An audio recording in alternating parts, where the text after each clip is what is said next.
तो ये कर ली ना, अब हमारी शॉर्ट वीडियो होने वाली है। इसमें सिर्फ 2 क्वेश्चंस है। एक क्वेश्चन होमवर्क है आपका और एक क्वेश्चन मैं करवा रही हूँ। तो ये क्वेश्चन का वैसे तू एसएस ले ले, ठीक है। ये क्वेश्चन तूने, तेरा होमवर्क है, तूने मुझे करके अब दिखाना है। देख ले अच्छे से, ठीक है। और डन है। अब क्या है, अब मैं आपको सेकंड क्वेश्चन जो मैं अब करवा रही हूँ यहाँ पे जिसके लिए लिखा हुआ है मैं वो दिखाती हूँ। वो ये क्वेश्चन है, ठीक है। ये क्वेश्चन करा रही हूँ मैं। General traders LTD purchase running business, एक बिजनेस परचेज करा है ऑफ पवन रिटेल। किसका लिया है? पवन का। तो पवन क्या हो गया? वेंडर हो गया फॉर 6 लाख। मतलब पवन को कितना देना है? 6 लाख। तो ये क्या 6 लाख क्या है हमारा? पीसी। और कैसे पे करना है इसको? 10% देना है चेक के थ्रू। पहले क्या देना है? 10% चेक के थ्रू, मतलब बैंक। और फिर इनको जो बैलेंस बचेगा, अगर 10% आपने चेक के थ्रू दे दिया, 6 लाख का 10% कितना होता है? 60,000। 60,000 आपने अगर 6 लाख में से चेक के थ्रू दे दिया, कितना बचा? 5,40,000। तो वो 5,40,000 का क्या कह रहे हैं? हमने शेयर्स इशू कर दिए 100 का एक प्रीमियम पे, 20% प्रीमियम पे, ठीक है।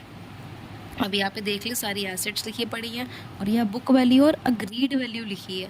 तो इतना अब तूने ध्यान रखना है कि हमें बुक वैल्यू का कहीं भी यूज़ नहीं करना होता। अब अगर एक बुक वैल्यू है एक चीज़ की, तू मेरे से कोई चीज़ मांग, पेन मांग रही है, उसकी एमआरपी है 10 रुपये, पर मैं तेरे को, जो तेरी और मेरी बात हुई वो हुई है 20 रुपये में। मैंने तुझे कहा 20 का दूंगी मैं, तूने कहा ठीक है दे दे कोई नहीं। तो फिर अगर मैं तेरे को 20 रुपये का दे रही हूँ एमआरपी से, फिर हमें क्या मतलब है? जितने भी हमारी एग्रीड हुए हैं हम दोनों, जो रजामंद हुए हैं, तो वो हम किस में हुए? एग्रीड हुए हैं हम इस अमाउंट में। तो हम क्या हमेशा लेते हैं? एग्रीड अमाउंट लेते हैं, बुक वैल्यू नहीं लेते हैं। तो बुक वैल्यू नहीं लेनी है, हमने क्या लेनी है? Agreed value. तो ये क्वेश्चन एक बार तूने देख लिया, सब कुछ की पॉइंट्स अपने उसमें लिख ले रजिस्टर में पहले, उसके बाद मैं ये अब क्वेश्चन शुरू कर रही हूँ, ठीक है। अब मैंने क्या करा, इसकी पहली एंट्री क्या होनी है? देख, पहली एंट्री तो अब क्या बनती है होनी, सारी इन एसेट्स को डेबिट कर देंगे। ये ट्रेड पेबल है ना, पेबल क्या होता है हमारा? लायबिलिटी। लायबिलिटी क्या होती है हमारी? क्रेडिट।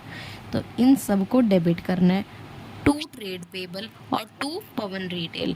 पवन के आगे कितना अमाउंट आएगा? 6 लाख, और इनके आगे ये वाला अमाउंट। तो एक बार एंट्री खुद कर, फिर मैं यहाँ पे करवा ही रही हूँ। डन। तो यहाँ पे मैंने बस यहाँ पे सारा लिख दिया था कि इतना इतना पेबल कैसे कैसे है। तो पहली एंट्री क्या होनी है? ये वाली। तो एग्रीड वैल्यू का अमाउंट लिखते हैं हम हमेशा, ठीक है। बुक वैल्यू को इग्नोर करते हैं। 6 लाख, इसका 1 लाख, इसका 2 लाख, इसका भी 1 लाख और इसका 80,000, ठीक है। और पवन रिटेल से कितने में लिया था हमने? 6 लाख रुपए में। तो यहाँ पे 6 लाख। डन। इतना सॉर्टेड है। अब उसके बाद मैंने क्या बताया, जब भी बिज़नेस परचेज़ कर रहे होते हैं तो कंपेयर करना होता है। तो अब जब ये देखोगे तो ये कितना आ रहा है? 2 2 4 6,60,000 और ये 6,80,000। ये 6,80,000 आ रहा है टोटल, और ये आ रहा है 6,60,000।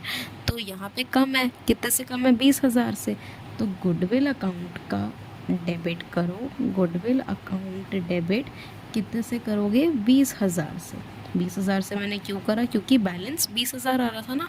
यहाँ पे क्या रहा था? 6,60,000 और 6,80,000। बैलेंस कितने का बचा? 20 का। तो यहाँ पे, ठीक है। अब दूसरी क्या चीज़ इन्होंने बोली, पेबल कैसे है? पहले करना है चेक के थ्रू। तो पहले इन्होंने कहा चेक के थ्रू पेमेंट करना है। कितना करना है? 10%। 6 लाख का जब आप 10% करते हो तो वो कितना आता है आपका? 60,000, ठीक है। तो 60,000 आपने किससे देना है? बैंक के थ्रू देना है, तो वो मैंने लिख दिया। उसके बाद इन्होंने क्या कहा? पवन एलटीडी का मैंने यहाँ पे कौन सी एंट्री करी? शेयर्स इशू करने की। बाद में इन्होंने क्या कहा? जो बैलेंस बचेगा, अब बैलेंस कितना बच रहा है? अगर 6 लाख में से मैंने 60,000 दे दिया तो 5,40,000। तो जो 5,40,000 मेरा बच रहा है, इन्होंने कहा उसके शेयर्स इशू कर दो। तो कितने शेयर्स इशू कर दो भाई? कितने शेयर्स हमें तो नहीं पता, तो हम निकालेंगे जो अमाउंट है जितने के हमने शेयर्स इशू करने हैं वो अपॉन में इशुइंग प्राइस। इशुइंग प्राइस कैसे निकलता था? 100 का 1 है, प्लस प्रीमियम पे दे रहे हो ना। अगर ये डिस्काउंट पे दे रहे होते ना तो माइनस हो जाता, ठीक है। प्लस की जगह माइनस हो जाता, ठीक है। बट अभी प्रीमियम है तो प्लस होता है। प्लस 20%। 100 का 20% कितना होता है? 100 का 20% निकालना होता है हमेशा इसका। ठीक है, इसका 20%। कितना आता है 20, तो प्लस 20 कितनी हो गई हमारी 120 हो गई। ये हो गया इशूइंग प्राइस। तो इशूइंग प्राइस 120 हुआ, जब आप इसे कट करोगे तो आपका अमाउंट आ जाएगा 4500। ठीक है, ये आपके कितने, सॉरी, ये 4500 क्या आ गए हमारे शेयर्स आ गए। 4500 क्या आ गए हमारे शेयर्स। अब शेयर्स कितने 4500। अब उससे हम यहाँ पे ये इजीली एंट्री कर लेंगे। अब कितना बचा हुआ अमाउंट देना था हमने पवन को, 5,40,000 शेयर्स के थ्रू देना था।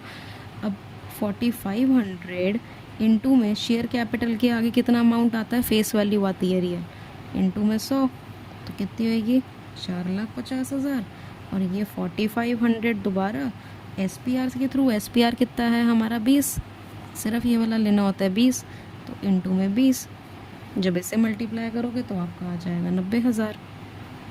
ठीक है जी, ये मैंने इक्वेशन देखो तो ये वाला भी करके दिखा दिया। इससे बाहर पेपर में कुछ नहीं आता है इस जो कंसेप्ट है उसके लिए, तो ये अच्छे से कर लियो।